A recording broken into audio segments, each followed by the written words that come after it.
欢迎来到壁话太多。在开始今天的故事之前，我想先向每一位朋友轻轻的、真心的说一声抱歉，让你久等了。这一次停更确实久了一点，差不多有2个月了。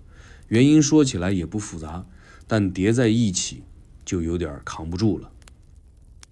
因为长途旅行和转机时差的混乱，我本人基本处于一种人到哪里，我的灵魂就延迟2天到的状态。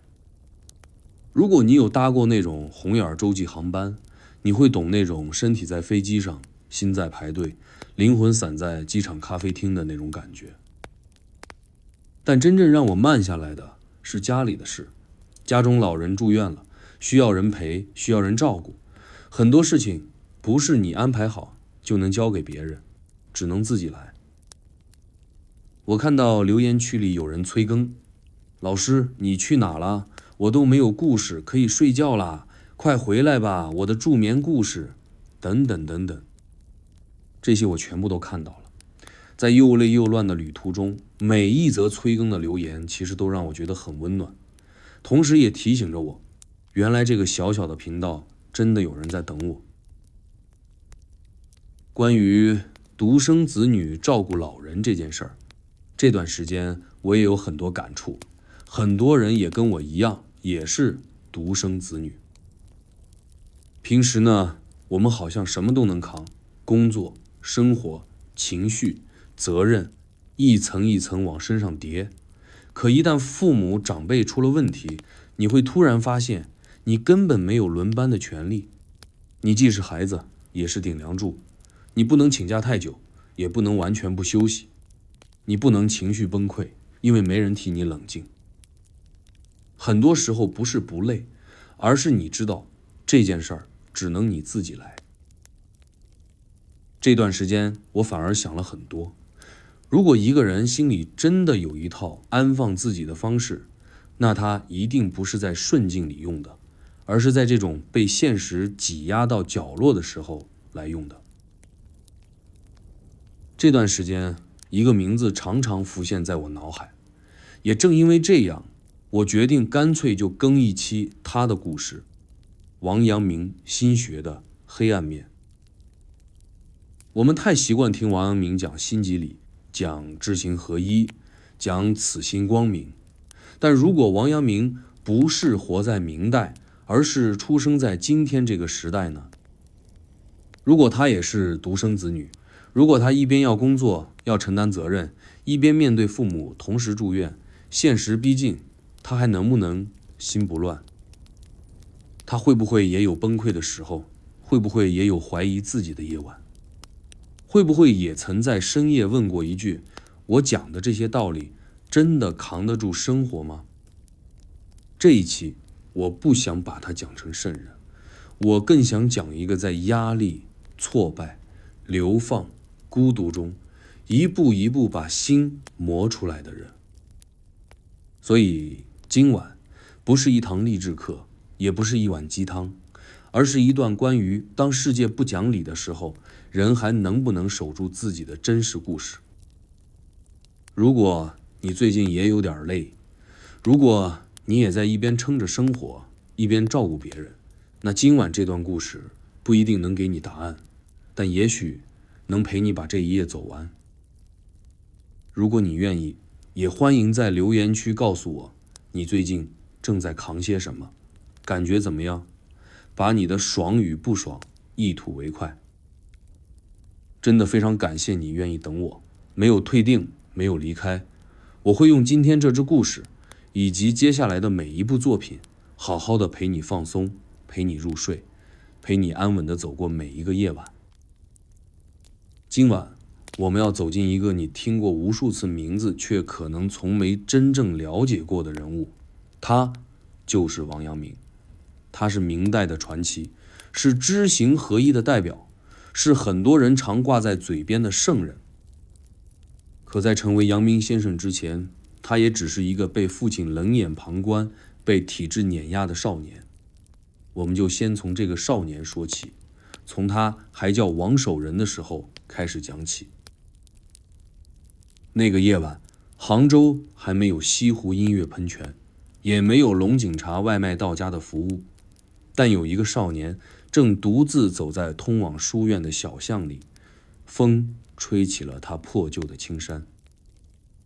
他叫王守仁，生在名门，父亲王华是当时鼎鼎大名的礼部尚书，就是当时的教育部长加考务总管。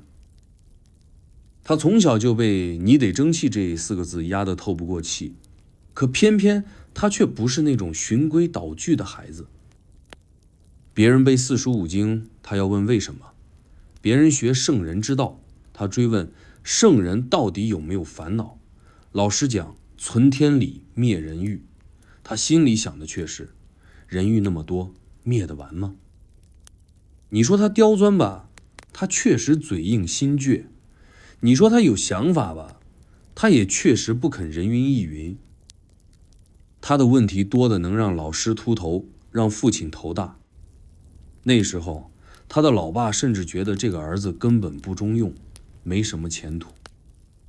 可王守仁自己知道，他脑袋里那点想法不是叛逆，而是疑问。这个世界到底是怎么运行的？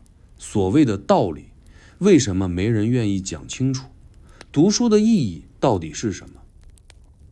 他不想混日子，不想一辈子做个按部就班的听话孩子。于是他开始疯狂读书，读天文，读地理，读兵法，读哲学，连易经都啃了个遍。身边人都说这孩子是走火入魔，可他自己却沉醉其中。他越读越觉得那些从小被灌输的标准答案好像全都不靠谱啊。他第一次有了一个朦胧的念头，也许圣人也并不是生来就是对的。14岁那年，王守仁第一次参加乡试，别的考生斗胆一搏，他却字字如刃，挑战时政，质疑体制。他不是不知道规矩，而是知道还要故意破这规矩。那当然，他的文章自然就落榜了，但却被不少同龄人偷偷传阅。有人说他是狂生，也有人说他是疯子。但对王守仁来说，那一年是他第一次真正感受到，如果世界的规则真有问题，那就不应该闭嘴，而是要思考，哪怕这个思考会让他付出代价。而这个代价也确实来了。他父亲被调往京城后，他也跟着进了都城。那是一个等级森严的世界，朝堂上跪的是权臣，站着的是皇帝，躲着的是句句真话。王守仁的拧巴劲儿很快引起了不必要的注意。在一个讲究人情世故的地方，他说话太直，做事太实，眼里容不得沙子。像这种人，不被狠狠地整一下都对不起大明朝的传统。果然，没过多久，一场意外的科场舞弊案爆发了。很多人以为这是场正常的反腐清洗，但只有王守仁知道，那其实是一场精心设计的人肉测试，而他就是那只被盯上的小白鼠。一封举报信把他从天子脚下送到了冷冷的狱中。在黑暗潮湿的牢房里，他不再是少年天才，而是一个等待命运审判的嫌疑人。他的才华、信念、倔强、理想，在那种环境里毫无用处。他开始第一次真正怀疑，这世界是不是不欢迎清醒的人，是不是就应该闭嘴，老老实实听话。然而就在他最沮丧的时候，狱卒的一句话点醒了他：像你这样的人，要是不死，那就一定会有出息。那一刻，他突然明白了，他的路不该是靠体制赏识走出来的，而是要靠自己一点点的走出一个新的世界观。从那晚开始，他不再是那个幻想被父亲认可的少年。他开始写笔记，记梦中所思，记录心中所问。他知道，真正的战场不在朝堂，也不在考场，而在他自己的心里。不久后，他被放了出来。虽然前程几乎被毁，但他却比以前更坚定。他要搞清楚一件事，那就是人到底能不能靠内心去抵抗这个世界的外部压力。而这个问题会陪着他走到生命尽头。那一年，他18岁，世界对他关闭了大门，他却推开了新的窗。被世界摁在地上摩擦之后，王守仁短暂回到现实，开始走一条表面正常的仕途路。他当上了个不大不小的官，勉强算是在体制内有了立足之地。可他心里清楚，这种安稳只是表面，若稍有不慎，那又会坠入地狱。果不其然，没过几年，新的风波又来了，而这一次的确比上次还狠。这事儿的起点，其实还是他太较真、太认真了。明朝官场的规矩就是别太认真，认真必败。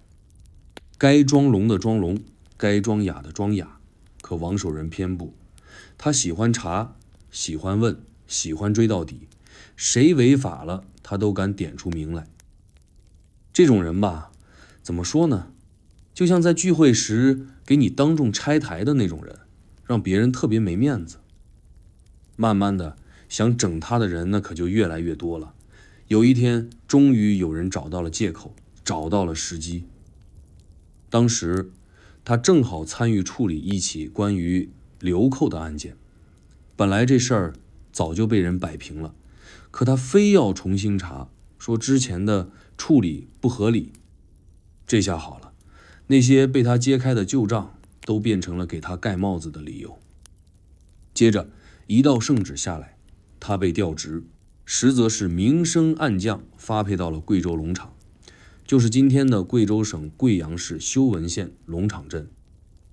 很多人可能不知道，那个时候的贵州可不是现在的什么避暑天堂，而是荒蛮独瘴、土匪横行、人不如猪的边地。龙场不是个地名，是个命运提示符。那里没有房子，没有桌椅，甚至没有可用的笔墨纸张。他住的是破庙，睡的是泥地，吃的是野菜，就连书都得靠自己一笔一画写出来。一个曾经的朝廷命官，现在变成了在山林里自己挖灶、劈柴生活的野人。更难的是，当地人根本不信他，觉得他是朝廷派来的奸细，不仅不理他，还3天2头往他门口丢死蛇。就这样，在一片人类社会的边缘，他被孤立了。身心俱疲的他开始陷入一种持续性的自我怀疑。每天天刚亮，他就坐在庙前看山雾升起，看雾又落下，早上喂喂鸡，傍晚采点药，晚上点油灯写日记。就是在这样的节奏中，他开始和自己对话。那个曾经心气高、信仰足的王守仁，现在只剩下一句话绕在脑中：你来这世上一趟是为了什么？他记得小时候父亲说，仕途清明方可立身。可现在他发现，清明本身就是奢望。朝堂里哪有什么真正的道理，只有斗争和妥协。而那些他从小深信不疑的仁义礼智信，在荒蛮的龙场统统不起作用。他第一次真正怀疑，我是不是搞错了？这世界真的是按理运行的吗？是不是一切所谓的道德与原则根本就只是个装饰？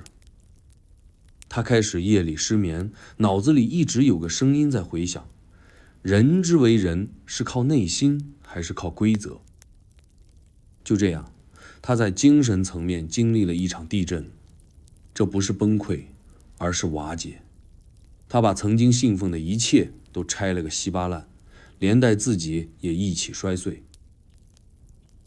可就在这个时候，转折来了。某天夜里，他在梦里梦见自己漫步在高山上，天际有光，身后有雾。他向前走，每一步都清晰可感。他猛然惊醒，心跳如雷，但有一种前所未有的明朗感涌上来。第二天，他坐在破庙里，看着太阳洒进来的一缕光，突然脱口而出一句话：圣人之道，无性自足。这句话不是用来显摆的，是他用生命换来的。他终于明白了，外在的规则会变，会背叛，会腐败，可内心的信念是唯一真实的，无法被剥夺的。这一天被称为龙场悟道，他没有打坐，没有吃斋，没有闭关修炼，只是在泥土中、鸡粪旁、柴火堆边悟出了心即理的结论。也就是说，一个人只要心中清明，就能自知是非，不靠圣人，不靠经典，不靠他人认同。他开始写下一本本札记，每一页都像是在写自己的伤口。他把这套体系叫做心学。从这天起，王守仁不再只是个读书人，而是一个思想的拓荒者。他开始教周围的孩子读书，教当地老百姓识字，他甚至教匪徒改过。人们惊讶地发现，这个原本高高在上的朝廷官员，居然能和他们一起种地，一起干活，一起说笑。渐渐的，龙场人开始信任他，听他讲的道理，让孩子拜他为师。他的改变是彻底的，他不再等人来听自己说，而是走进别人生活中去，让他们感受到新的力量。他用最接地气的方式践行着那句心中有光，脚下不乱。多年后，他再度被召回京城时，龙场百姓自发送行，有人甚至哭着说：你走了，我们就像灯灭了一样。这一刻，他明白了一个深层次的道理：你真正理解人心，才算理解这个世界。而所谓圣贤，其实并不是一个身份，而是一种用心活着的方式。他带着一身泥巴离开了龙场，却带走了比金子还珍贵的东西，那就是他终于拥有了属于自己的道。龙场悟道之后，王守仁像是脱胎换骨一般，但别以为这就完事了，真正的考验才刚刚开始。你以为悟了心学就能清净一生，并不是。他一脚踏出了贵州的深山，而迎接他的则是比山林更复杂100倍的人心。他回到朝廷，不再是那个只会念圣贤书的愣头青，而是一个自带系统、理念成型的人。可他低估了一个事实：心学虽然救了他，但在别人眼里，心学却是个异端。尤其是在那个讲究存天理、灭人欲的时代，他这套人人心中自有圣贤的理论，简直就是在打当权者的脸。你让人靠自己判断是非，那还要律法干嘛？要皇权干嘛？那些靠讲规矩吃饭的官员们，心里第一个想法就是，如果这人要是真火了，那我们可就没饭吃了。但王守仁不是那种懂点哲学就想出书开班的讲师，他更不是嘴上功夫，他直接把心学推上战场。这一年，江西爆发流寇作乱，朝廷派人镇压多次，失败。王守仁主动请缨，说让我来试试。当时不少人冷笑，觉得一个读书人去带兵，不过是去送人头罢了。结果他还真就去了，不但去了，而且还不按套路出牌。他从不搞什么围剿大军，也不盲目杀伐，而是带着人直接深入山寨，和那些所谓的流寇喝酒、聊天、谈人生。他说，你们不是天生的坏人，只是被逼到了绝路，可路不只有这一条。他给他们粮食，教他们耕种，还说你愿意归顺，我给你活路，你要作乱，我也不怕你。一边是慈悲心怀，一边是果决杀伐，他拿捏得死死的。短短数月，几支原本让朝廷头疼到不行的山贼团队，竟然全部解散，投降的投降，种田的种田。朝廷一片震惊，没人敢相信，更不知道他是怎么做到的。可王守仁知道，他做到的不是平乱，而是得人心。他深知人不是靠制度压服的，而是靠共情，靠信念。他开始越来越多地把心学用于实践。在军营中，他让士兵每天反省己心，不靠军法，而靠良知行事。在地方治理中，他提倡教化为先，惩治为后。这种治理模式，说好听点是以德服人，说难听点是不讲规矩。于是又一批人开始写奏章，说他扰乱纲常，混淆是非。他看着这些奏章，不生气，也不辩解，只在日记里写下一句：无心光明，何惧人言。他知道自己在走一条很少人走过的路，这条路注定荆棘满地。他不是不知道妥协的好处，但他更知道，如果连自己都背叛自己的理念，那这心学哪还值几个钱？可光靠理念是撑不住现实的。真正压下来的一次，是他在南赣整顿地方时，得罪了大批土豪与宗族势力。他禁止他们强征民女，霸占田地，还公然把几位当地有名的恶人抓起来审问。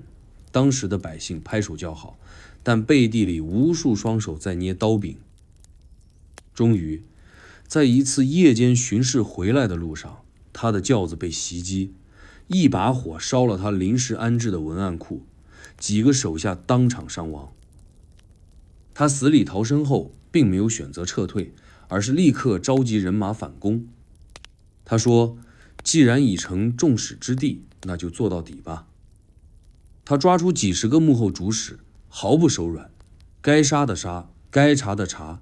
可这一次朝廷却不领情，因为他动的是权贵，那些被查的很多都是上面有人的。这事儿闹到皇帝那儿后，直接给了王守仁处置过重的定性，表面上说是提醒，实则在警告。王守仁心里清楚，他不是不知道规则，而是选择了不装傻。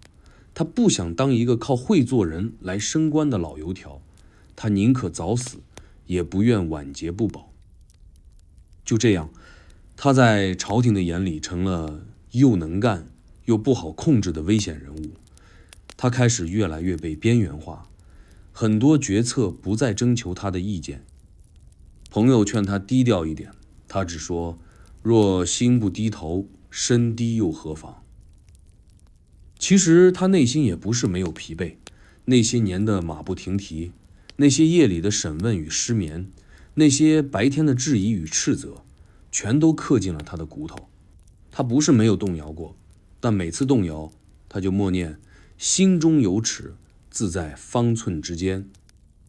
而这就是他心学的底色，不是做圣人，而是做一个敢活明白的人。龙场之后，王守仁经历了太多起落，有人尊他为圣人，有人骂他是妖言惑众，但他都能坦然接受。可唯独一件事儿让他真正兴起波澜，那就是他亲手教出来的学生，一个个的开始偏离了他的初衷。明明都是在心学课堂上听着致良知、知行合一长大的，却一个个的都走向了权谋与算计的极端。他当年讲致良知，是说一个人要内省，要知道自己内心真正认同的是非善恶。讲知行合一，是说知道了对的事就要去做，不能光说不练。但这些学生听懂了前半句，却故意忽略后半句。他们嘴上讲心中有理，实际却拿我心即理当挡箭牌，为了达成目的，什么都干得出来。一套心学被活生生拗成了你不能反对我，因为我觉得我没错。最令王守仁难过的是，其中还有他最器重的门生。这个门生原本才情横溢，人品端正，一直被王守仁当成衣钵传人培养。可随着这人权位渐高，开始频繁用良知去粉饰权谋操作，甚至打着新学的旗号行政治清洗之时，他不再追求内心纯粹，而是变成了一个口才极佳、操控人心的官场高手。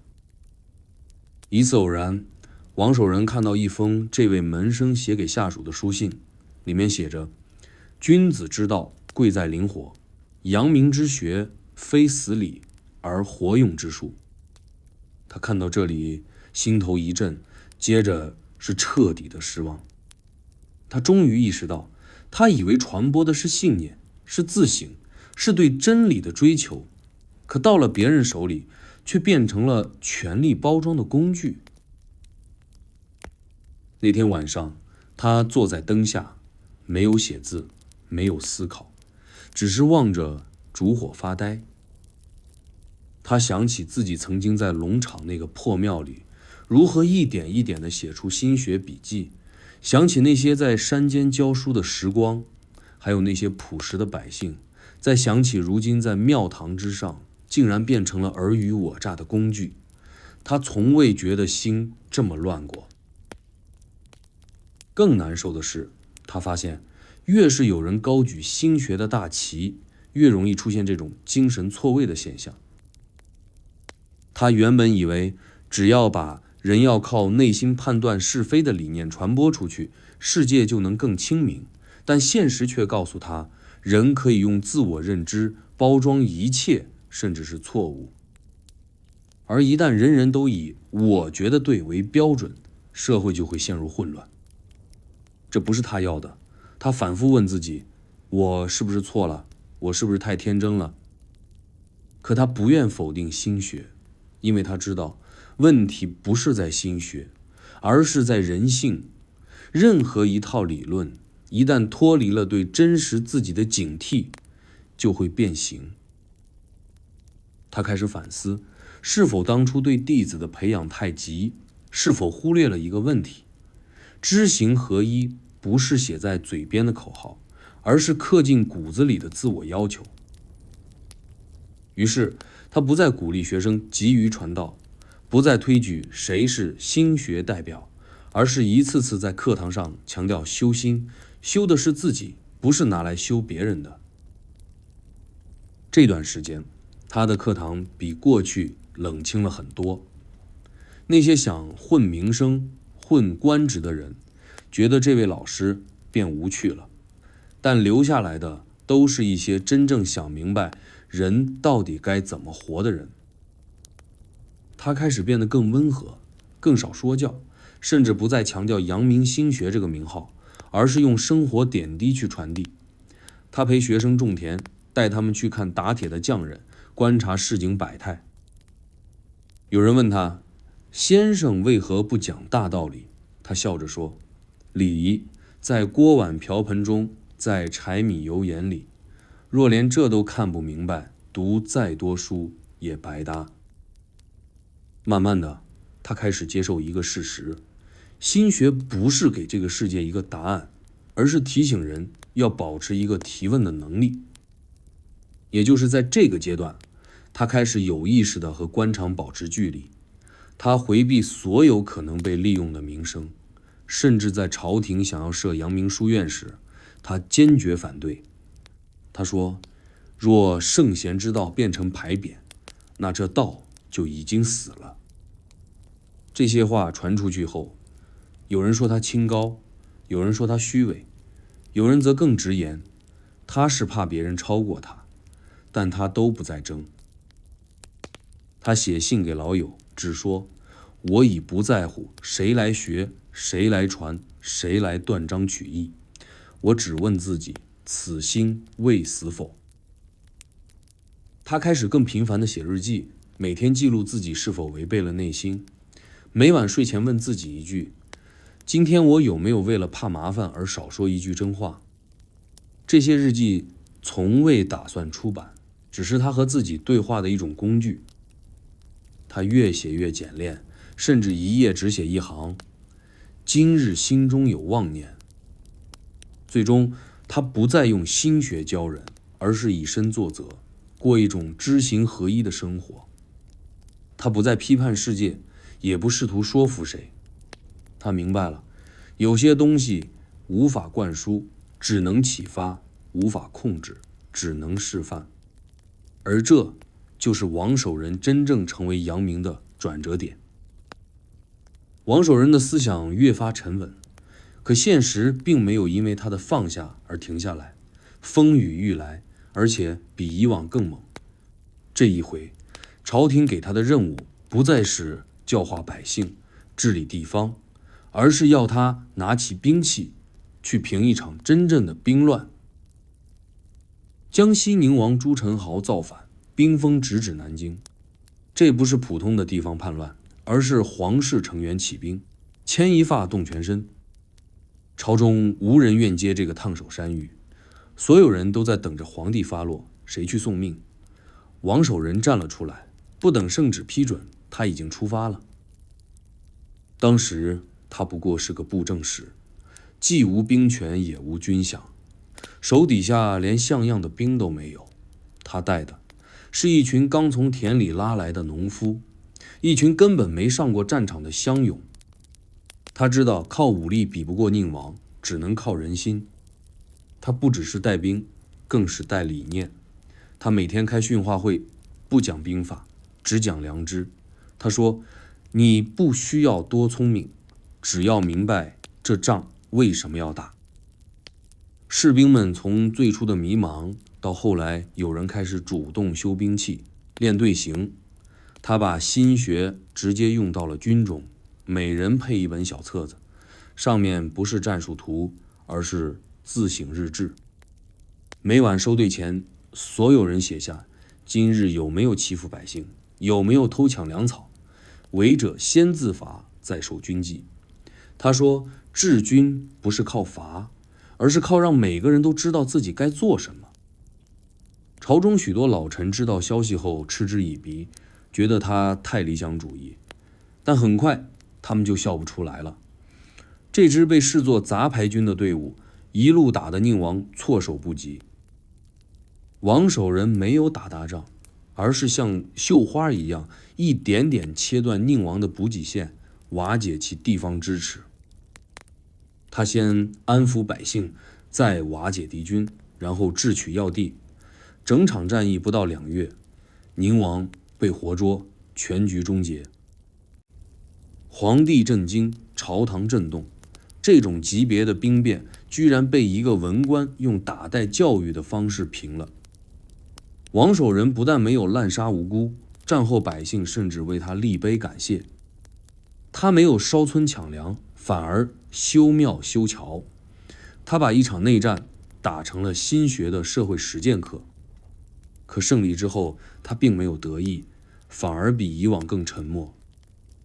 他看到太多曾经讲忠义的人，在宁王败后落井下石，看到朝中不少高官打着清算的名义疯狂捞钱，更看到那些原本心怀热血的士兵，在战后又被卷入新的权力斗争。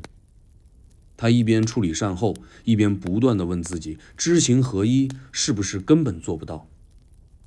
他曾希望用心去改变军队，改变官场，但他渐渐发现，当权力介入，当人性面对诱惑，所谓的良知很容易被理性包装，被利益稀释。人不是不知道什么是对的，而是清楚知道，却选择不做。一次酒后，他对好友说，心学最大的敌人不是愚昧，而是聪明。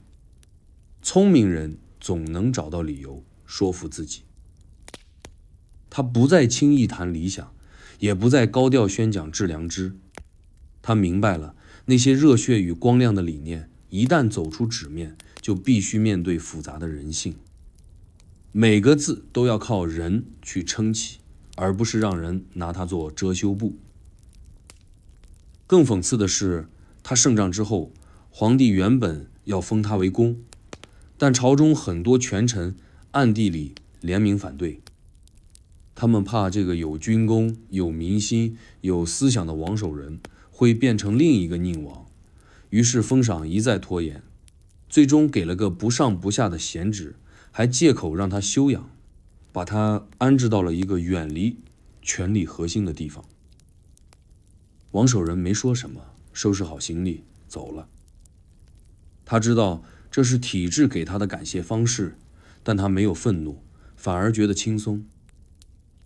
离开那一堆争斗、算计、勾心斗角的地方，他终于可以真正回到自己。他搬到了一个靠山临水的小宅，每天读书写字，偶尔种菜喂鸟。他告诉前来探望的学生，我现在才算开始学知行合一。他每天早晨对着水面打坐，不再追求悟道的快感，而是习惯性地问一句，今天有没有违背自己。他不再试图改变别人，也不再觉得我对别人就该听。他终于明白，真正的心学不是要变成标准答案，而是让每个人都学会追问，我是不是还在自己相信的路上。有时路人经过，会看到这位老者在水边教孩子写字，有时候也讲故事，但他不再提自己是谁，也从不说我当年平过叛乱，而只是说字要写好，人才会端正。那一年，王守仁50岁，他从少年义气走到中年沉稳，又从被推上神坛走到自我清算。他没有变成圣人，也不想做神，他只是越来越明白，做一个不自欺的人比什么都难。王守仁离开庙堂之后，日子过得看似平静，实则比以前更深沉。他不再在权力中心挣扎，也不再为心学辩护变得声嘶力竭。他的言行开始变得简约而具体，不再谈什么开宗立派，只讲如何做人。这一阶段的他有种返璞归真的味道，看似离尘脱俗，实则是彻底看懂了人性。他时常走村串巷，看市井生活，观察百姓起居，了解庶民疾苦。他发现一个惊人的事实，那些生活在社会底层的人，往往更能理解知行合一的意义。他们没有精致的诡辩，也不懂什么大道理，但他们知道什么叫今天说要养活一家人，明天就得下田干活。这就是最真实的知行合一。反倒是那些读了多年书、官至高位的人，往往最会把心学当成挡箭牌。他们可以在纸上说的天花乱坠，却在行动上连基本的人情冷暖都做不到。王守仁深知这一点，于是他越来越少和达官贵人来往，更多时间花在庶民与弟子身上。他教孩子识字，教农夫量地，教寡妇写诉状，教病人认识药材。他用身体力行告诉所有人，良知不是高高在上的哲学，是一日三餐里的选择，是伸手不抢，开口不骗，是夜深人静时，你能对自己说一句，我今天没做亏心事。他的门生曾问，先生如今只讲做人，不讲道理了吗？他笑着说，做人就是最大的道理。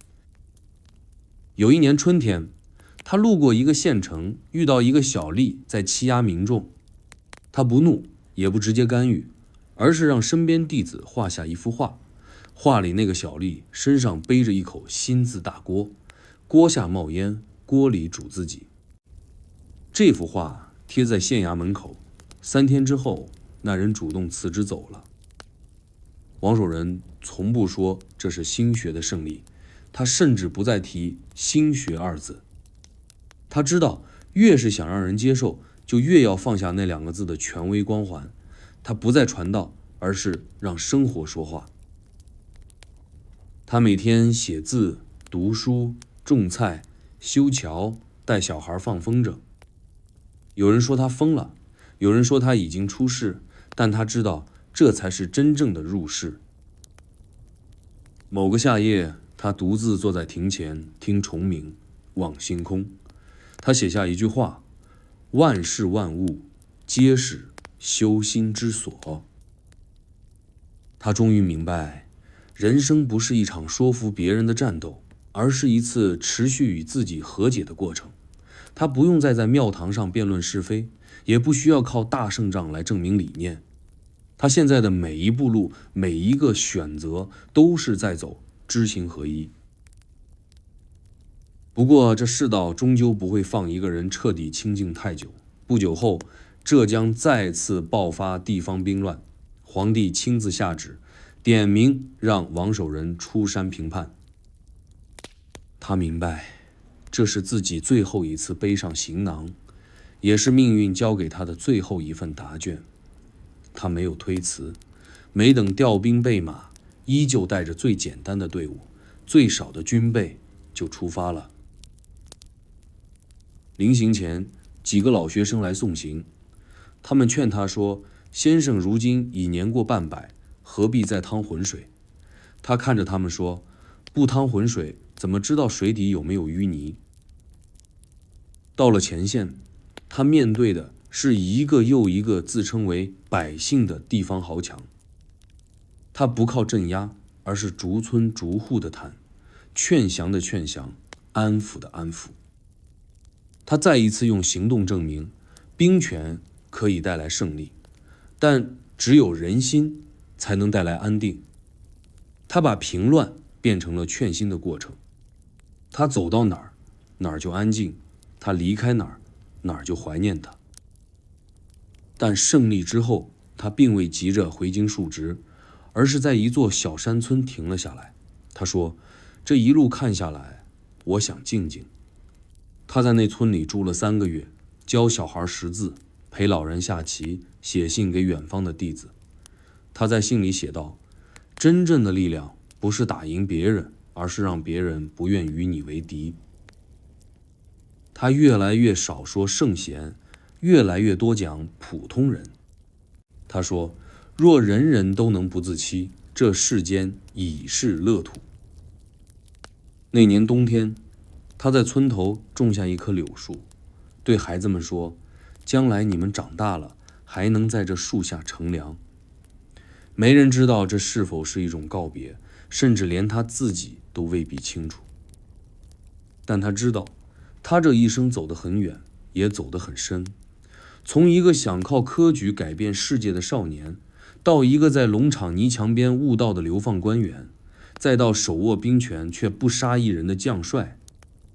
如今的他，终于成为了他一直想成为的那个人，一个心中有光、脚下有路、活得不愧自己的普通人。王守仁再一次带兵平乱成功，可这次回京的过程却让他真正意识到什么叫人算不如天算。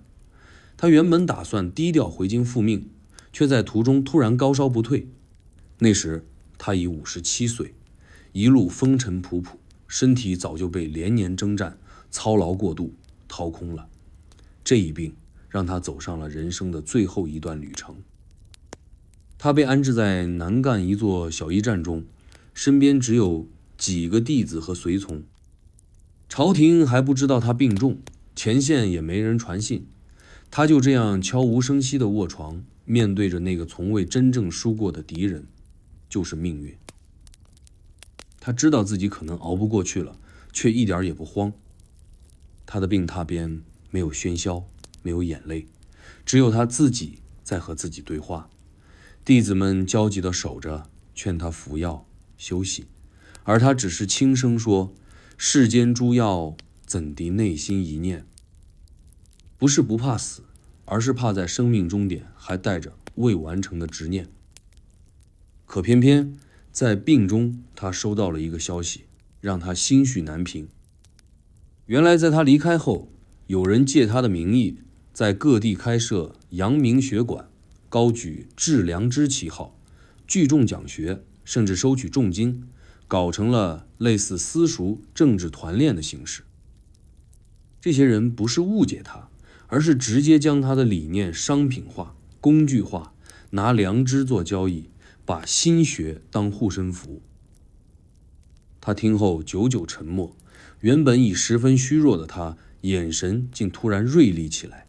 他咳了2声，对弟子说：“笔墨伺候。”众人惊讶，他还有力气写字。他颤抖着写下几句，句句清晰。吾学之旨，在反求诸己。今人不求自省，只讲训人，非我本意。写完，他放下笔，闭眼养神，仿佛放下了一块压了多年的石头。弟子问他：“先生是否要撰遗言？”他摇头：“无言可疑，言多则疑，疑则不信，不如无言。”这句话传出去，成了王阳明留给世人的遗言，简单却又沉重。他并没有给后人留下复杂的心学框架，也没有安排什么传人，只是留下了一个开放的问题：你是否真正在用自己的心生活？那几日，他时而清醒，时而昏睡。清醒时，他不再谈学问，而是问弟子：“你家里几口人？最近有书看吗？”他回到了最朴素的人情。他知道时间不多了，他不想把最后的力气耗在讲道理上，而是把它用在对人的关心上。有一晚，他忽然对弟子说：“我梦见自己又回到了龙场，破庙里有灯火，还有几个小孩在读书。”他笑着说：“那地方冷是冷，但心不冷。”弟子听完忍不住红了眼。他们都知道，那个龙场是先生心里永远的灯塔。临终前最后一夜，王守仁没有痛苦，也没有挣扎，他只是轻轻地说了句：“此心光明，亦复何言。”然后安然闭眼，就像一个讲了一辈子故事的老人，在讲完最后一句后，安静地睡着了。消息传到京城，皇帝下诏追封他为新建伯，赐谥文成，称他文武全才，道德兼备。但王守仁生前从未求过这些。他活得像个传道者，死得像个平民。他没有金碧辉煌的丧礼，也没有万人空巷的送行。送他的人就是那几个最普通的弟子，以及他教过字、帮过忙、说过话的百姓。他的墓志铭也很简单，没有歌功颂德，只刻了几句生平。他生前不许立庙，不许建像，只留下自己的文字与故事，任由后人解读。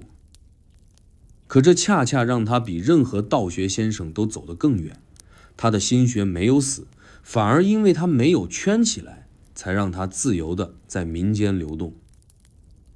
有人拿他当励志格言，有人用他做修身教材，也有人读了之后什么都不信，只是心里多了一点提问的习惯。他并不在意这些，他这一生从未想做完美的人。他犯过错，走过弯路，也曾自负，曾愤怒。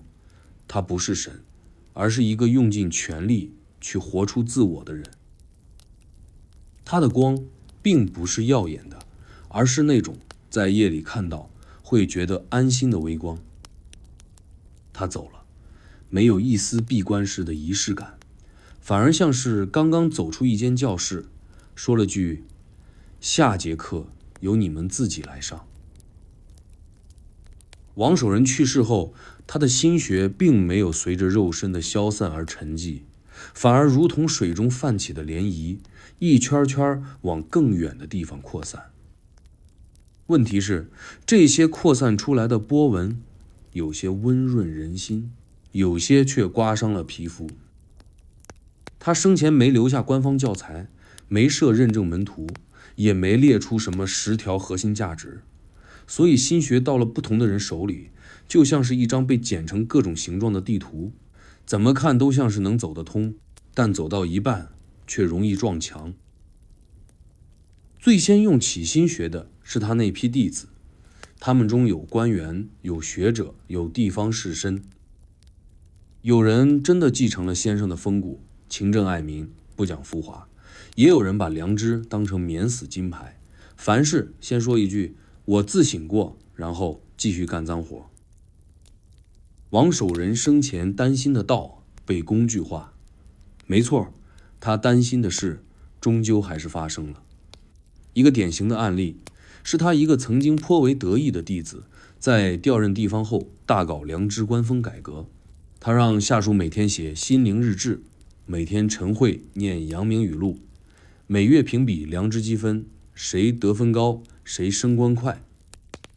一时间，地方上出现了不少治良知口号横幅，墙上贴着此心光明，无需灯火，但背地里却勾结商贾，强征民田。百姓苦不堪言，却投诉无门，因为这个官是阳明先生的学生。这样的行为让很多曾尊敬王守仁的人开始犹疑，甚至反感。有些士子写文章讽刺心学是包装精致的权谋术，是用圣人话做小人事的温柔陷阱。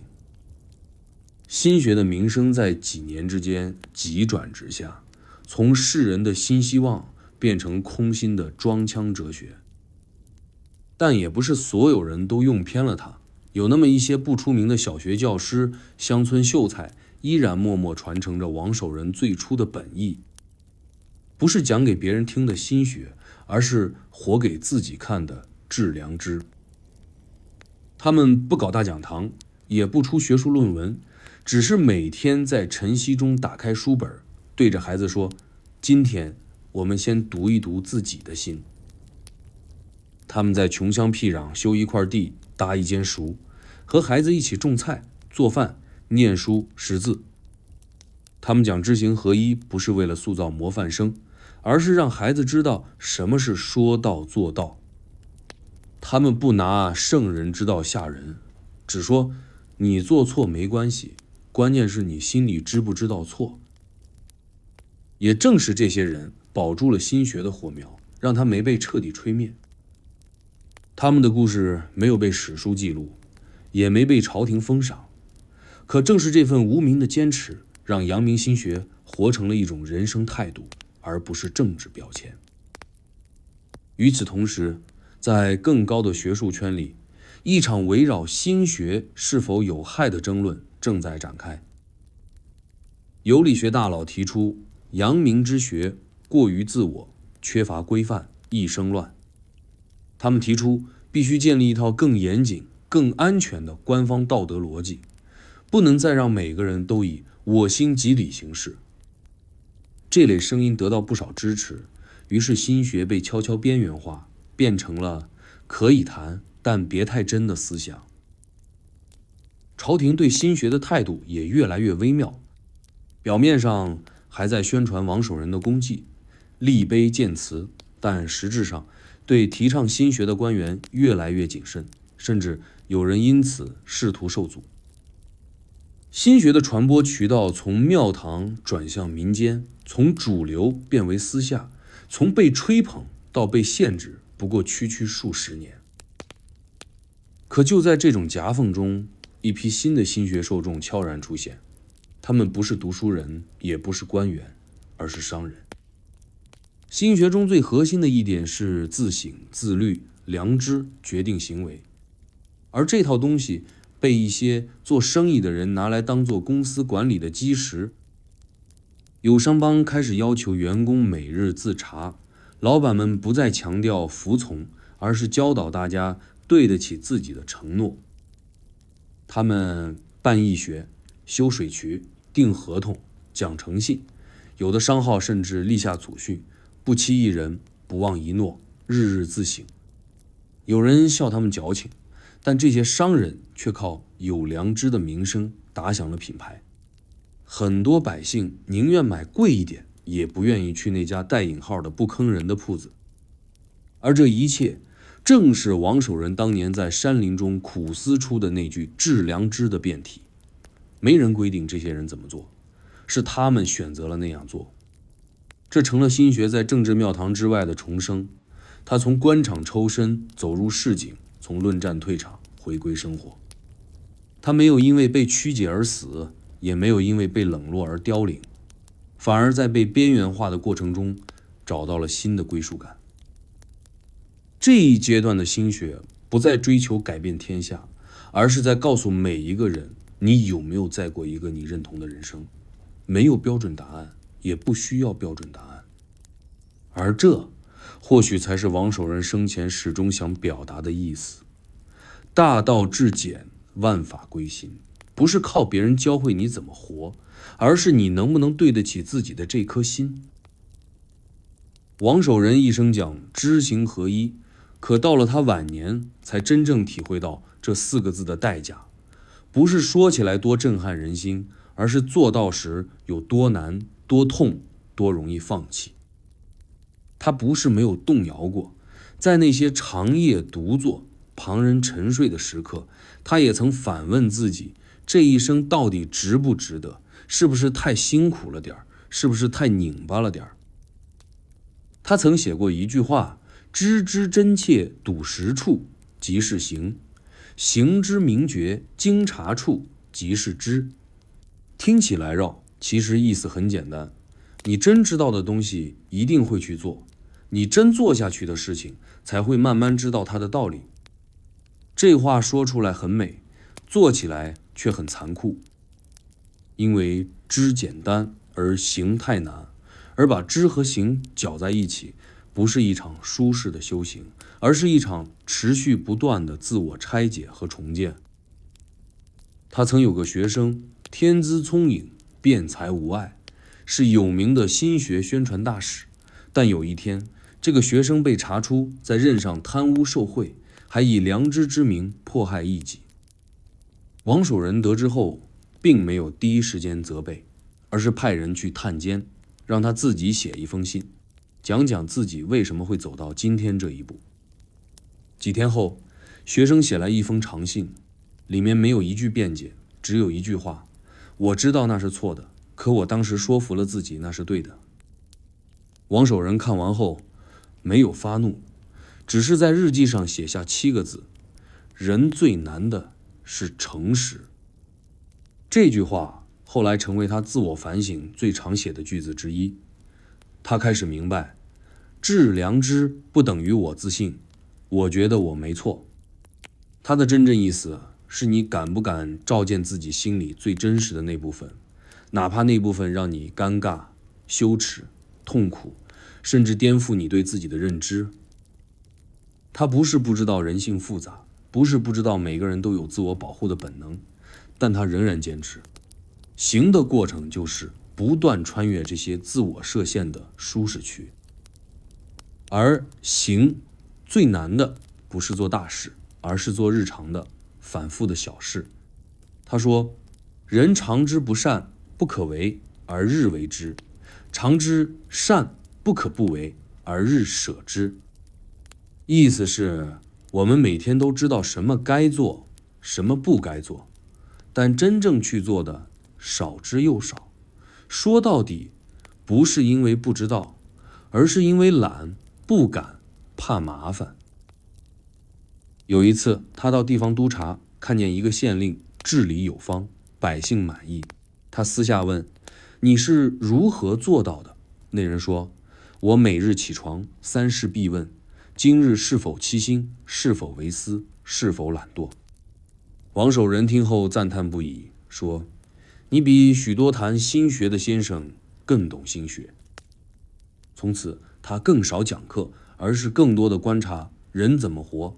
他开始记录身边人怎么做事，从家务到执政，从交易到教书。他说，纸上得来终觉浅，需在生活里摔打过。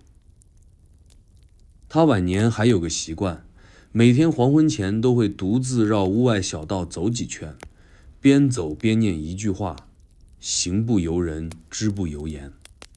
意思是，真正的知行合一，不是被人带着走，也不是听别人说就能通透，而是你每天踏实的去试、去撞、去疼，而这份疼才是他一生最深刻的财富。最典型的是他在最后一次出征前，身体已然抱恙，很多人劝他不要再带兵，可他还是去了。为什么？不是因为责任感这3个字多么好听，而是他真的知道自己若不去，那些百姓就得等死，而他知道这件事儿对，所以他就必须行。这不是义气，是本能。就像他最常讲的那个故事，有人问，路上有只困在泥里的老牛，你知道它快死了，你救不救？大多数人会说，看情况，看看是不是有人负责，看看我有没有空。可真正知行合一的人不问这些，而是弯下腰动手去救。他说，你的知若不能转化为毫不犹豫的行动，那你就不是真知。而他自己就是那个无数次弯腰的人，哪怕背后被人嘲讽假清高装圣人，哪怕每次出头都带来麻烦，他也始终不愿知而不行。他说过，最怕的是明明知道不该说假话，却在关键时刻选择沉默。这句话不只说给学生，也说给他自己。但这种标准太高了，高到很多人根本做不到，也不愿做。有人说他太苛刻，有人说他太固执，有人甚至批评他不通人情世故。他从未反驳，只是说，我不强求别人都这样，但我不能骗自己。这就是他一生都在追的行。不是为了赢得赞同，不是为了树立形象，而是为了能在临终那刻说一句，我没有骗过自己。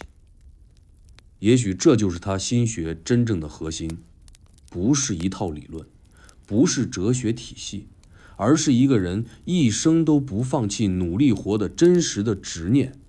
不是完美，而是持续的诚实。宁王之乱是王守仁一生中最危险也是最高光的时刻，可很少有人知道，在这场看似大获全胜的评判战背后，他其实经历了一场内心崩塌式的挣扎。这不是简单的战争后遗症，而是彻头彻尾的信仰震荡。因为他发现，哪怕自己拼了命，用尽良知赢下这场仗，很多人并不关心过程，只看结果。而这结果被政治加工后，竟成了一个神话般的胜利模板，心学也顺势被官场拿来当新招牌。他亲眼看到某位朝中大员在早朝上说，王守仁之胜，皆因致良知所致。如今官员当以心学自律，以心学治民。这话听起来高大上，实则是一场彻头彻尾的道德收割。他们不关心心学的内核，只看它是否能成为一个好用的标签。王守仁在旁听完那场朝会，回去就病倒了。他不是因为批评，而是因为一种深切的无力感。这种感觉不是我输了，而是我被当成了工具。他花了大半生构建的心学，被简化为一句讲良知就能胜利的空口号，而他自己也从一个思考者变成了打胜仗的模范代表。最让他痛苦的是，他不想争这些，他已经不年轻了，身子早已不如当年，他不想在生命的最后几年里继续为理念而战，他只想安安静静地活得诚实一点，可现实却逼着他不断表态，不断澄清。他写信劝学生不要夸大心学的作用，道理是要用来照见自己的，不是用来打赢别人的。但没人听。他的学生里，有人靠着我是阳明门下一路高升，有人开始写心学观真，甚至还有人编印阳明学应用法则，如若欲升官，当先反省，每日书写自责日志，可保平安等等等等。心学成了官场符号化的自律表演，而不是内在诚实的过程。他忍不住批注，此非无学，乃假无名者。但讽刺的是，他越是反对，外界越热炒。民间出现了阳明牌香火、良知养生法、知行养心汤，它成了符号，也成了商业。某地甚至传出拜王阳明画像可保科举顺利的说法。王守仁听了只摇头，我若知此，宁不为学。为了自保，他选择沉默。他在最后几年几乎不再公开讲学，不再撰文阐述心学，只在日记里留下一行：世人求知不为行，求行不由知。这不是失望，而是彻底看穿。那段时间，他几乎每天写字。他写自己的梦，写村口老人讲的段子，写自己年轻时的蠢事。他甚至开始记录蚂蚁搬家的路线，记录孩子吵架后的对话。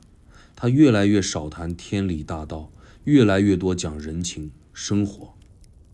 他明白了，最真实的知行合一就在这些细节里。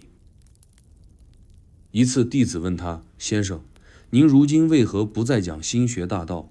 他只说一句：“我在活给你们看。”他不再追求改变世界，只希望不辜负当下。有人说他消极了，有人说他退场了，有人说他被权力吓住了。可那些真正贴近他生活的人都知道，他只是从讲心走向了活心。有一晚，几个学生聚在他书房，看他书桌上只放着一只茶杯、一本账簿、几片枯叶。他指着这些说：“一盏茶是修身，一本账是正心，几片落叶是知止。”这不是文艺，而是他从兵法、哲学、朝堂、民间走一圈后的归纳。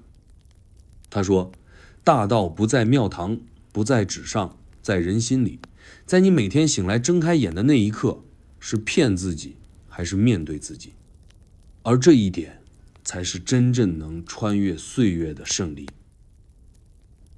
宁王的叛乱被平定，江南恢复安宁，王守仁却始终没有再踏入朝堂。他在一片民宅之间租下一个小院，每天与邻里闲聊、种菜、读书、写字。他没有弟子围绕，没有讲堂喧哗，只有他和他自己的心。有人问他：“先生，您一生得胜无数，为何最终选择归隐？”他回答：“我不归隐，我归心。”这一句话后来被很多人奉为心学精义，但他说完就笑，说别又拿这句去做对联。意思是他不想再被捧上神坛，他只想在余下日子里好好做回一个普通人。最后的王守仁不再讲大道理，也不再宣讲学派，他只是活得诚实，活得平静，活得像他自己。他没有放弃信仰，也没有改变理论，他只是把所有东西悄悄藏进了一日三餐、一举一动里。这场胜仗之后，他才真正明白，行胜于言，道胜于理。王守仁的一生里，最难过的时刻，不是在被流放龙场的时候，也不是宁王兵临城下的兵凶战危，而是他在年过半百、功成名就之后，第一次正面撞上了自我怀疑。不是别人的否定，而是他开始怀疑自己一路坚持的东西是否真的对。这场怀疑不是一夕之间爆发，而是一点一点积累的。他见过太多打着良知旗号为非作歹的弟子，听过太多知行合一被曲解成我行我素的狡辩。他努力传的心学，本意是让人反观内心，修正行为，结果却变成了一种用来包裹野心的精致外壳。一次深夜，他独自翻阅旧笔记，看到自己在龙场初悟心学时写下的第一句话：“圣人之道，无性自足。”当年写下这句话时，他信心爆棚，觉得这是对传统圣人崇拜的超越，是对每个人心中自主判断的鼓励。但多年后再看，他突然不敢确定，是不是他太自信了，是不是自己太高估了人性。他意识到，一个人是否真的能靠内心，前提是这个内心真的愿意自省。而现实中，太多人的内心不是良知，而是欲望，是伪装，是借口。他们嘴上讲我认为这是对的，但实际是在逃避他律，逃避责任，逃避复杂。他越想越乱，连日难眠。有天凌晨，他在院中来回踱步，月光洒在树影间，他突然停下脚步，低声自问：若人人以己心为理，天下岂不大乱？这个问题是他一生信念的逆向质疑。他一直在说心即理，鼓励人们回归内心判断，可他终于意识到，理若脱离约束，脱离反省，脱离诚实，便会演化成无数个我觉得，而当我觉得泛滥成河，社会就会变得无序、任性、无解。他写下一句话：良知之难不在知，而在诚。这句话几乎是对整个心学体系的一次再定义。他第一次承认，心不是天然正确，而是要靠诚实维护，靠实践验证，靠行为承担的。这种怀疑并没有让他否定心学，而是让他更清楚，心学不是找到自我，而是持续面对真实的自我。他开始更强调反省而非主张，更强调自责而非自信。在此之后，他对弟子的要求也变了，他不再鼓励他们去讲课、传道、辩论，而是要求他们先照顾好家人，先管住一言一行。他说：若一人能成于饭桌，成于家书，便已胜过千言万语。这话听起来像退让，其实是他悟出的行之真理。可他的这种转变让很多旧日追随者感到困惑，甚至失望。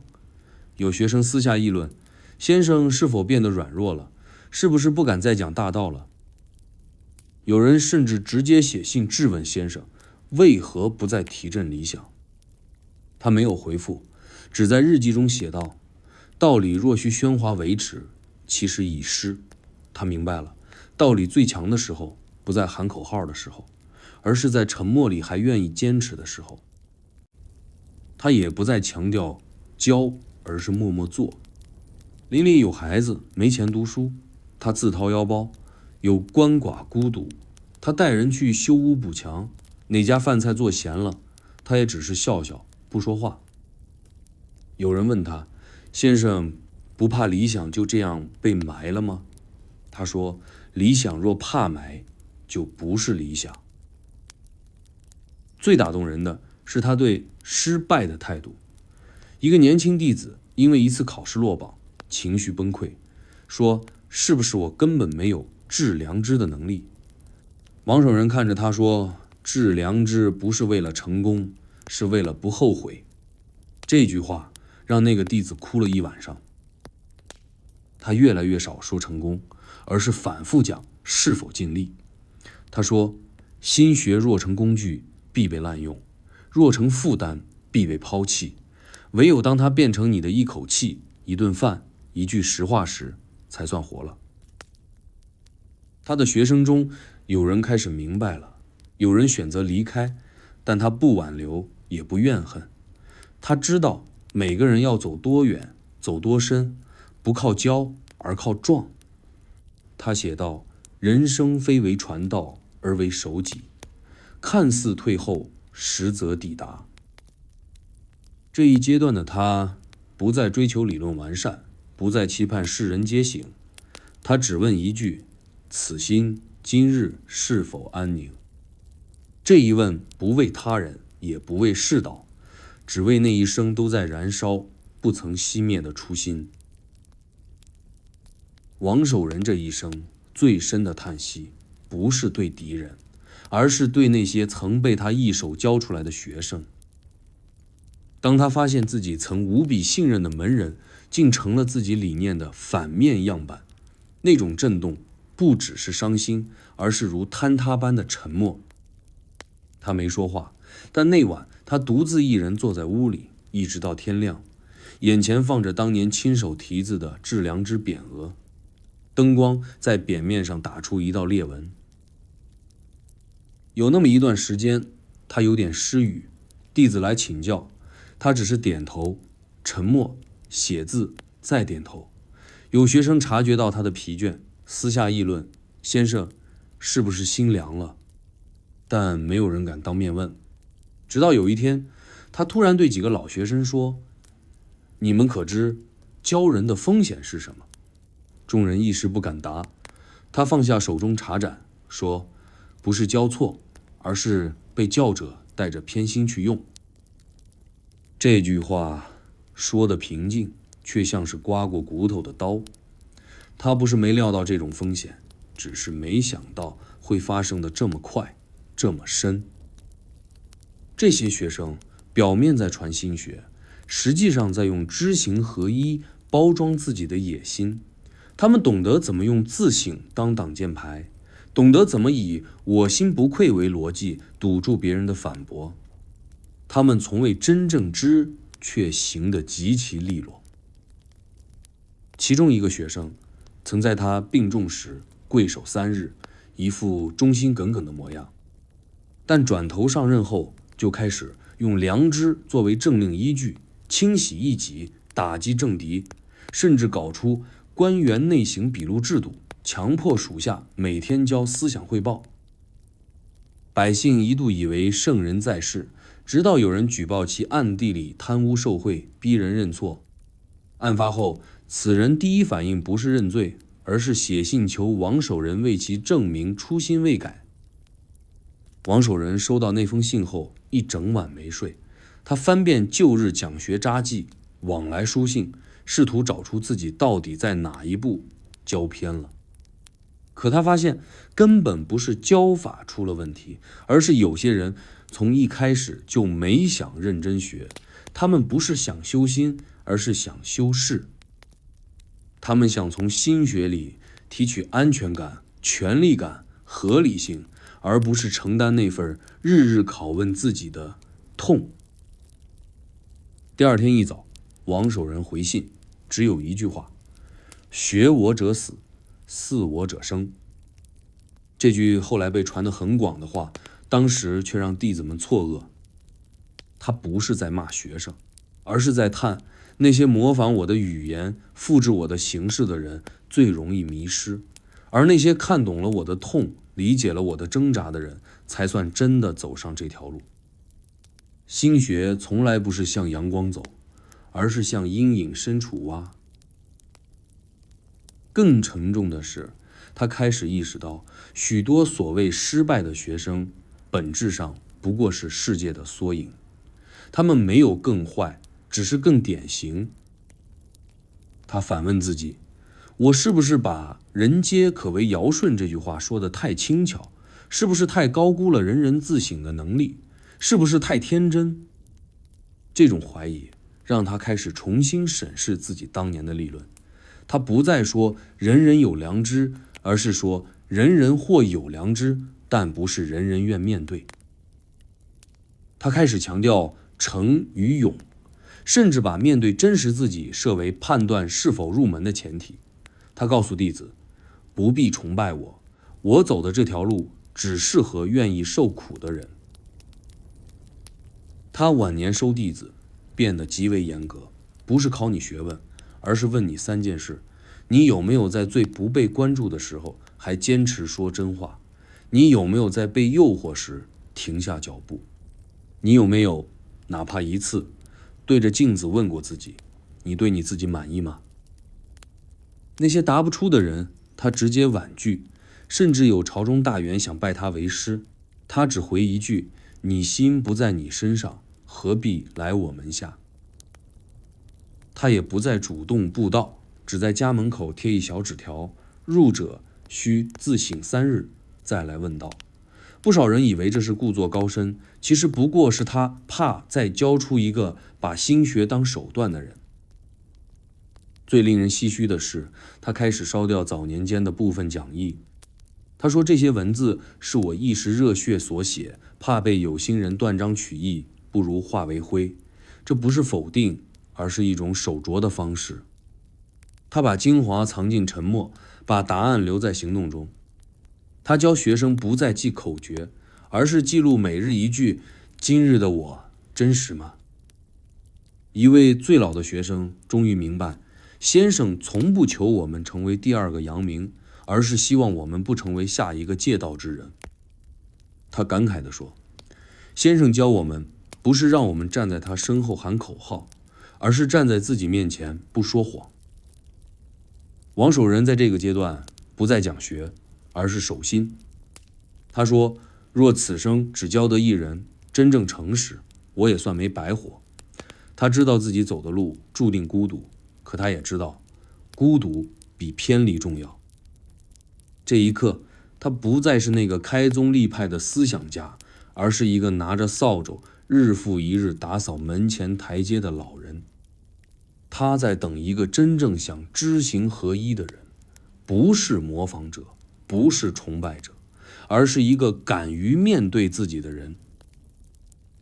王守仁晚年的生活可以用2个字形容：孤独。不是四下无人，而是说话的人多，能听懂的人少。他每天还是会写字、种菜、烧水、喂鸟，依旧会和邻里打招呼，帮孩子识字，替老人磨药。可他越来越清楚，他讲的心学终究是没办法讲给多数人听懂的，因为这不是讲出来的，是撞出来的，是做出来的，是熬出来的。他的屋子越来越安静，门口不再有长队候客，书房也不再传来热烈讨论声。他的学生大多已经各奔东西，或升官，或成家，或归隐，很多人已经不再联系。他没有责怪谁，因为他早就明白，每个人终究是要走自己的路，不是走他的。但孤独真正让他感到沉重的是，他发现哪怕他讲了一辈子的致良知，仍旧没几个人愿意花时间看自己内心最黑暗的角落。他越来越发现，人人都喜欢我觉得对，却没人敢问我是不是在骗自己。那些早年跟他喊知行合一的人，如今有的做了政客，有的成了名士，有的干脆成了自己当年讨厌的样子。最典型的是某位被称为心学传人的高官，在朝堂上大谈王阳明之道，自诩以诚待人，却在暗地里结党营私，铲除异己。他的文章写得一套一套，讲道德、修身、反省，可在现实中却是另一个样子。百姓苦不堪言，却又找不到突破口，因为他披着良知的外衣。王守仁听说后，面色未变，只轻轻写下一句：人心之险，胜过山川。他不是在气别人，而是在提醒自己，你哪怕讲出再美的道理，也无法阻止人把它用成工具。而这正是他这一路上最痛的领悟，道理会被滥用，而他无力阻止。有一次，一位旧日学生探望他，两人坐在柴门前看云。学生说：先生，如今世间学者都尊您为心学宗师，您可有成就感？王守仁沉默了许久，轻声说：若世人只记得我讲了什么，而忘了我活过什么，那我不过是另一个被神化的名字。这不是谦虚，而是他一生最深的感慨。他不愿被捧，也不愿被膜拜。他曾在笔记里写道：无心之愿，非万人之称道，而是一人之清醒。他真正想要的，从来不是流芳百世，而是这个世界上能有哪怕一个人，在面对选择时，不说谎，不推诿，不逃避，哪怕代价是吃亏、孤独、挨骂，他也愿意咬牙去走那条不讨好的路。这几年里，他越来越沉静。他的书简不再是讲学笔记，而是一页页生活记录。他记录下：今日挑水时思念母亲，夜里梦见龙场小庙，与邻人争锦，无有不忍。他没有写大道理，只写自己的每一个小战场，每一次克制，每一次自省，每一次忍痛不言。他说，人最大的诚实不是对人说实话，而是能在自己面前不撒谎。这句话没有拍桌子的气势，也没有激昂的格局，但每个读懂他的人都会沉默很久。他不再争辩，不再辩解，他连心学这2个字都很少说了，他更愿意讲做事、做人、问心。他觉得心学这2个字已经被喊得太响，用得太烂，倒不如不说，让人自己从生活里去撞、去问、去痛。他也越来越少写文章，而是爱上种菜、钓鱼、看云。他说，种菜知节气，钓鱼知浮沉，看云知变幻，这不是避世，是一种回归。他知道自己已无力再去影响多少人，但他仍旧想用剩下的时间活得像自己，不是为谁看，不是为谁学，只是为了不让自己这一生白活。有一次，他在纸上写下一句万语千言，不如静坐一刻。那天，他刚刚劝开一个想轻生的青年。他没说大道理，只陪对方坐了1个时辰，看着天色从昏暗变明朗。青年临走时问：“先生，您到底信的是什么？”他笑着说：“我信，每个人的心里都还藏着一盏灯，不是希望，而是诚实。”他讲了太多灯的故事。农场时，他说破庙里的油灯就是自己的心；战场上，他说黑夜里仍然要信一丝光；晚年时，他说灯不在头顶，而在脚下。后来有学生问，灯灭了怎么办？他说，心若真，光不灭。这一句话后来被无数人当作王阳明语录广泛传播，但却忽略了最关键的一点。他说这话时，眼里没有光，只有一种倦意和温柔，像是把最后的力气都留给了仍愿相信的人。这份孤独是一位思想者的宿命。他不怕没人理解，只怕这世上再没有人愿意理解。他不怕被误解、被利用、被淡忘，只怕有一天连诚实这2个字都没人提。王守仁这一生的最后阶段，安静得像一滴水。他不再讲课，不再书写，只是每日在院子里坐坐，听风，晒太阳，偶尔看看谁家的鸡又偷跑出来，夺进了菜园。有人问他，先生，您现在还会生气吗？他想了想，说，生气还是会，但会告诉自己，气不是别人给的，是自己心没放下。又问，那还会后悔吗？他笑着说，有些事后悔了几十年，但后悔不是自责，是提醒我别忘了那时候的疼。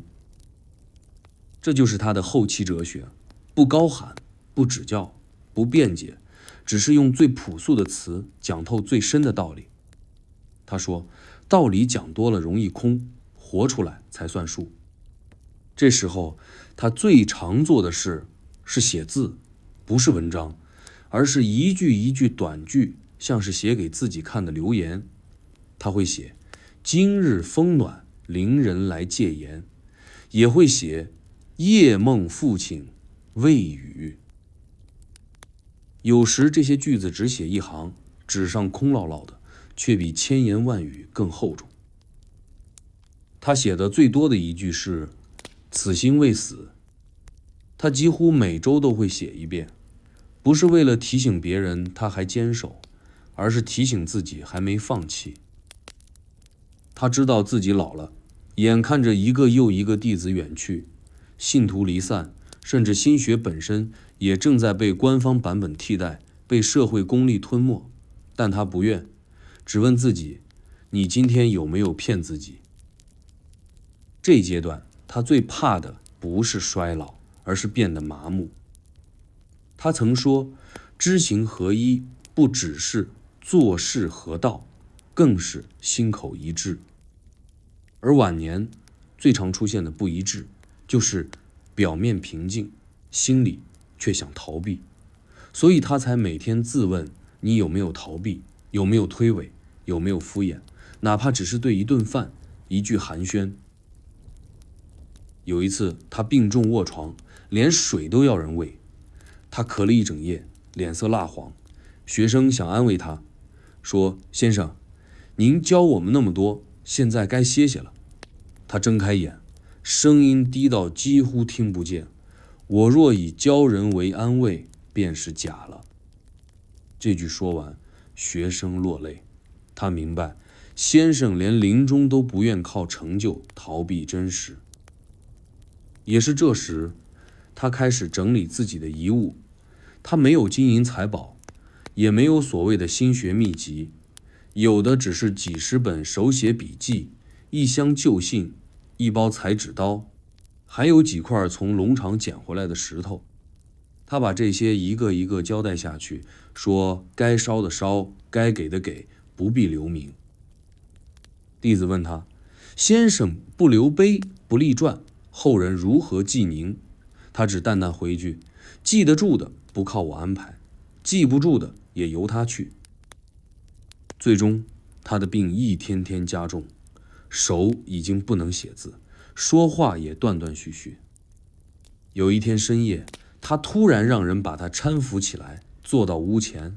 他望着满天星光，嘴唇微动，说了一句只有贴近他才听得见的话：夜真亮。这句话成了他留给人间的最后一声。他不是感叹天象，而是在说他的心还亮着。他没有解释，也不需要解释。他用一生走了一段从自问到自答的路。他不再需要别人来评说对错，不再需要书院、庙堂、雕像、讲席来证明自己。他的行就是他最完整的知。第二天清晨，他闭眼离世，没有遗书，没有名言，只是那句夜真亮被弟子刻在心里。后来人替他立碑，却不知道该刻什么。有人提议刻知行合一，有人说刻致良知，有人干脆说先生之道留在人间。可最终没人敢拍板，于是碑上只刻了2个字：阳明。没有官衔，没有学派，没有赞词，只有一个他自己取的号，既是名字，也是一种人生姿态。阳是光，是不藏；明是透，是不欺。他这一生从不愿藏着活，也从不肯骗自己。他既不完美，也不伟岸，但他真实。王守仁走后，他的心学并没有立刻迎来盛世，反而陷入了一段漫长而复杂的尴尬期。他留下的不是一个完善的哲学体系，也不是一整套制度可供后人接班。他留的是一种态度，一种人生的处理方式，太个人，太不系统，太不好用。所以朝廷不敢大力推广，士林不愿全盘接纳，百姓也很难完整理解。甚至很多人说王阳明太像一个活在人间的道德自觉体，可惜他活得太清醒，留下的太模糊。但正因为这种不好操作，他反而没有被真正消化、简化、制度化。他的思想在被忽视、误解、曲解、利用中，反倒顽强地活了下来。他像一颗种子，没有马上开花结果，却在很多人心里留下了反问的可能。明末清初动荡之际，许多士人重新拿起王阳明的语录，不是为了致用，而是为了在乱世中保留一丝做自己的尊严。那时，很多人被迫做违心的事，写违心的字，说违心的话，终于想起了那句无心光明，亦复何言。不是宣言，是叹息，更是对真实的最后守护。到了清代，心学重新焕发出一种民间哲学的生命力，不是上层建筑的意识形态，而是普通人面对生死、成败、顺逆时的一句我还知道自己是谁。在江南，在商帮，在私塾，在义庄，心学以一种隐身的方式继续发芽。有的小商贩每天收摊后，在账本最后写一句今日不负人心。有的教书先生让学生每天背的不是圣人语录，而是心动念时问问值不值得。这些人也许说不出知行合一的定义，却已经把它活进了骨头里。这恰恰就是王守仁真正想要的结果。他的学问不需要被理解，只需要被实践。他从不要求人信他，只希望有人信自己。而就在这种悄无声息的传承中，心学慢慢长出了更长久的根系。近代民族危机爆发，很多思想家开始重新挖掘传统文化资源。王阳明的内求之道突然被重新审视，不是因为他讲理，而是他讲人。在那个个人渺小、民族焦虑的年代，他的思想提供了一个基础：人可以不伟大，但不能不诚实。哪怕时代巨变，你还是可以每天问自己，我有没有在做一个我认同的人。同时，一些革命者也从他的话里找到力量，因为他从不等形势许可才行动。他说，为善不待人知，为恶不可自欺。这种自我激发、自我驱动、自我负责的思路，为那些身处黑暗但不愿沉沦的人点燃了一盏灯，不是希望的灯，而是坚持的灯。于是他的心学走出庙堂，走出书斋，走进了现代人的灵魂深处，不是一种道德要求，而是一种精神习惯。当世界越来越复杂，判断越来越模糊，外界声音越来越吵的时候，他那句反求诸己的低语成了一种清醒。甚至在很多教育者、企业家、普通家庭中，仍能看到心学的影子，不是挂在墙上的名言，而是每天的选择。选便宜还是选质量？选安全还是选对得起？选方便还是选不愧心？王阳明死后，没有一个真正意义上的学派中心，他的学问被不同的人装进了不同的容器。但也正因如此，他的思想没有封闭在某本书、某座碑、某个讲堂里，而是流进了人的选择里。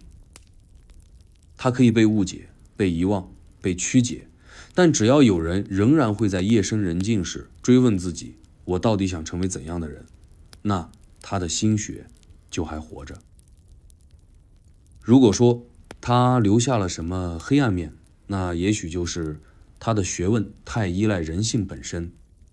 他不靠制度，不靠监督，不靠奖励，他只靠人自己愿不愿意面对自己。这是他最打动人的地方，也是他最危险的地方。他要求每一个人不能懒，不能装糊涂，不能假装不知道。这种要求不舒服，不轻松，不讨喜，但却真实、可靠、有力。王阳明不在了，但他那颗永不自欺的心留在了每一个还愿意听一听自己心跳的人身上。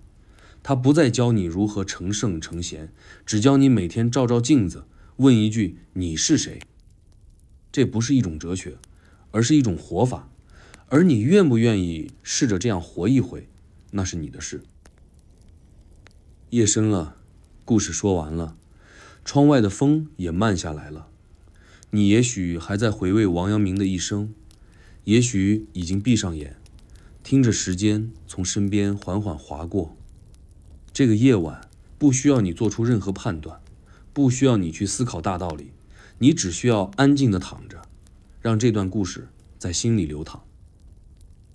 王阳明没有完美的人生，他挣扎过，痛苦过，崩溃过，也曾怀疑、沉默、孤独。他不是神，更不是不会失败的圣贤，他只是一直在努力，努力不欺骗自己，努力活得诚实。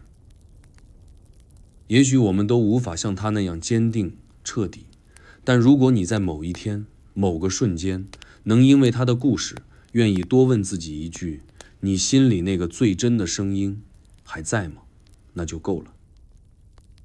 此刻的你，不需要回应，不需要记住，只需要慢慢把眼睛闭上，像王阳明晚年坐在星空下那样，把一切喧嚣放下，把心放在最温柔的角落。晚安。